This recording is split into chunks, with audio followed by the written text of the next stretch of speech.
ADR, this is King Black. This is my Puerto Rican cop jump out story. So I'm about 17 years old.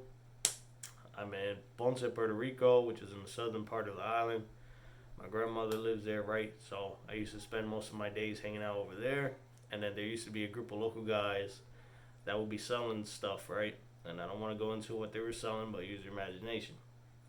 But I wasn't involved in that. I would just go there, hang out, and just, 17, right? So just trying to hang out and just shoot the breeze, right? So, anyways, my grandma starts getting worried about it, right? And then my uncle pulls me to the side, and this is when all my Latin King stuff had already been out in the open, right? Now these neighborhood people, they weren't part of the Latin Kings. I'm just saying they were just local people. In PR, it's not about gangs, It's more or less where you live at. It's more about blocks, right? So if you're from these projects, you're from these projects, or you're from this neighborhood, you're from this neighborhood. So, anyways, my uncle pulls me to the side and he's like, "Yo, be careful when you're hanging out with them because you know what they do, and if the cops come by and one of them has something on them, they get caught up, you're gonna get caught up too." And then me being 17, I'm like, "Yeah, I got this, uncle. Like, I ain't worried about it. Like, nothing's gonna happen. Blah blah blah blah." So I keep hanging out with them for a week or two, and then you know how that weird thing in life where, for example, you learn a new word and then you watch a movie like a week or two later, and then that movie uses that word that you just learned the meaning of. Well, about a week or two later, I'm walking by myself, and I'm 17, so I think I'm bad. So, I was smoking a cigar, right? And no, I wasn't smoking. I wasn't smoking weed, just a regular cigar, right? But I'm 17. I'm underage, right? The smoking age even over there is 18.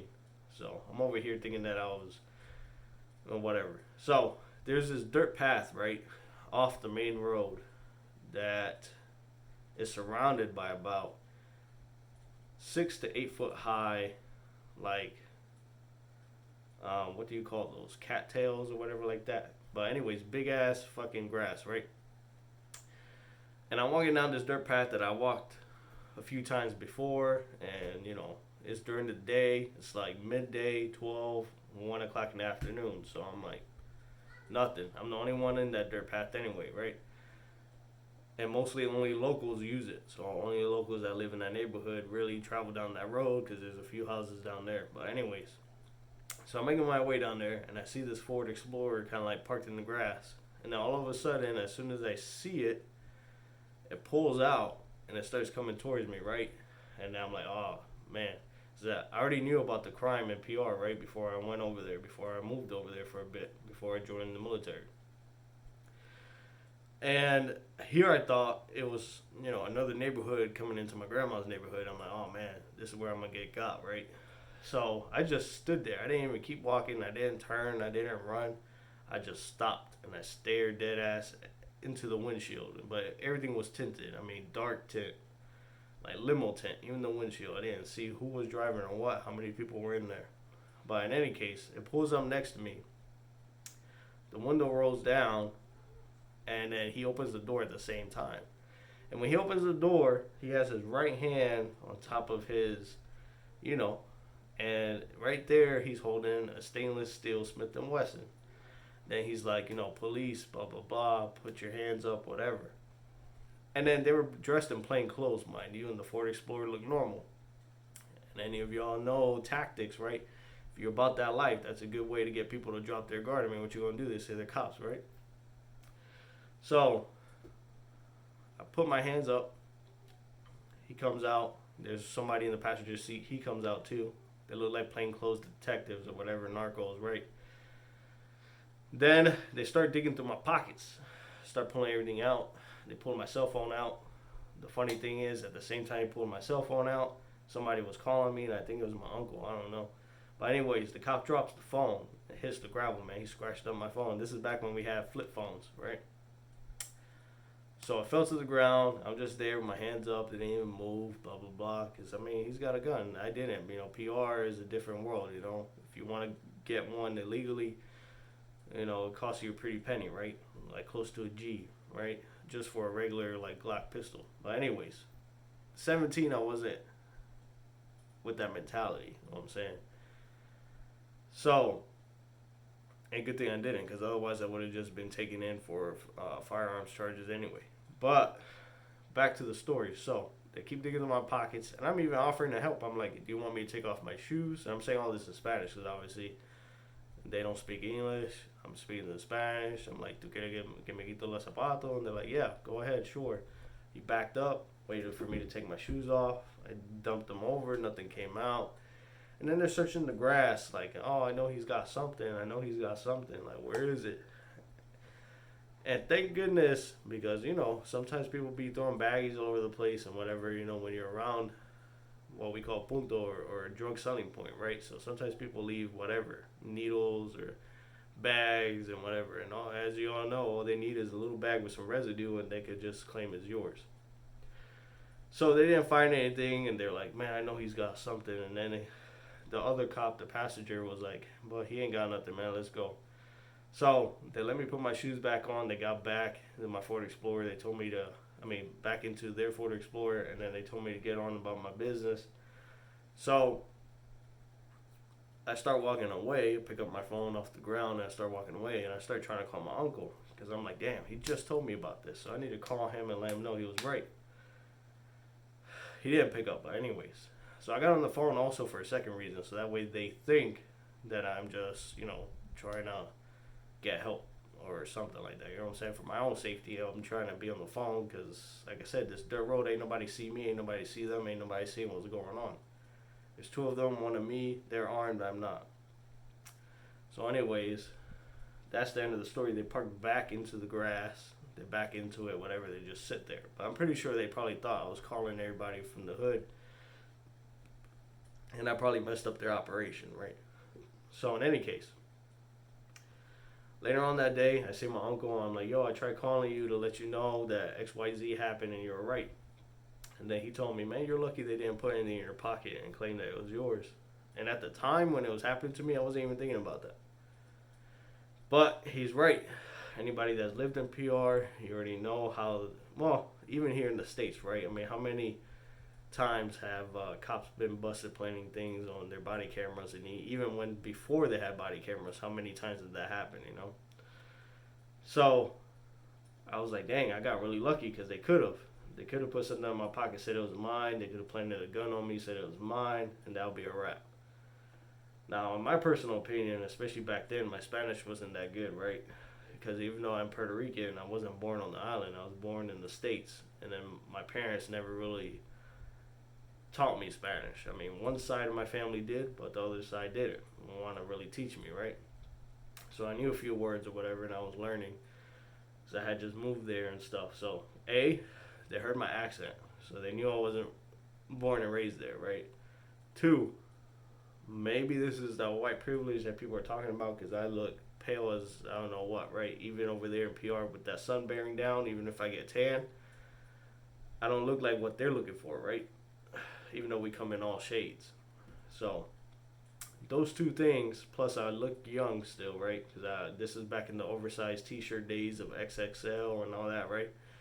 With the fitted cap and all that stuff, right? I didn't look like I was from PR because I was rocking that, but that style wasn't really in PR at the time.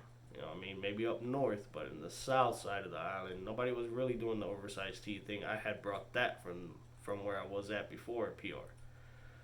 So maybe all those factors saved me in that moment. And what did I learn from that experience? And that was the first one. Apparently I didn't learn nothing because the second time we were all hanging out at the park, and that's when the undercover cops came by in a white Chevrolet something, I don't remember. But they were the typical red flags, Slowed down as they drove by. They all had them Oakleys on, and one of them had that thing that connects, around the neck. I already knew. But when I told them that they were cops, they didn't believe me. Like, nah, whatever. And then when they circled back around, they stopped and they all got out and they were cops. But anyways, that's a story for a different time because I'm sure I touched on that at some point in one of my earlier videos. But my point is, that was one of the main drivers, even though I had already been a Lion King at that point for a little bit over a year and a half, right? that reiterated to me why I didn't want to follow the stereotype, to get led into some darkness. Besides the fact that I had good leadership when I entered the Latin Kings, before I went to PR. So that right there let me know that's not the path that I want to take. Because had I been caught up in that at age 17, that would have been an instant 5 to 9 year charge right there. And that would have been a felony on my record. I would have been a felon at 17. Just for that, for walking down a dirt path, not even thinking anything, thinking innocent. And there was cops just chilling. Because they know more or less where the point was at. And they had never seen me before. So moral of the story is, that's my PR cop, my first run-in with the Puerto Rican cop like that. And that just reiterated to me why the path that I live on now and always has been the golden way. And by no means am I Boy Scout. I've done mistakes and I've gotten into fights and blah, blah, blah, blah. But in terms of illegal activity, that's why I don't really engage in it. That's why I don't tolerate it. That's why at the point that I am in my organization, with the time that I put in, the new ones coming in, I try to advocate for that lifestyle. You know what I mean? To not get blinded by the temporary riches that they see or that other people in my organization may be involved in. That say, yo, this chapter right here, this tribe, we don't do with it. We don't do this. You know what I'm saying?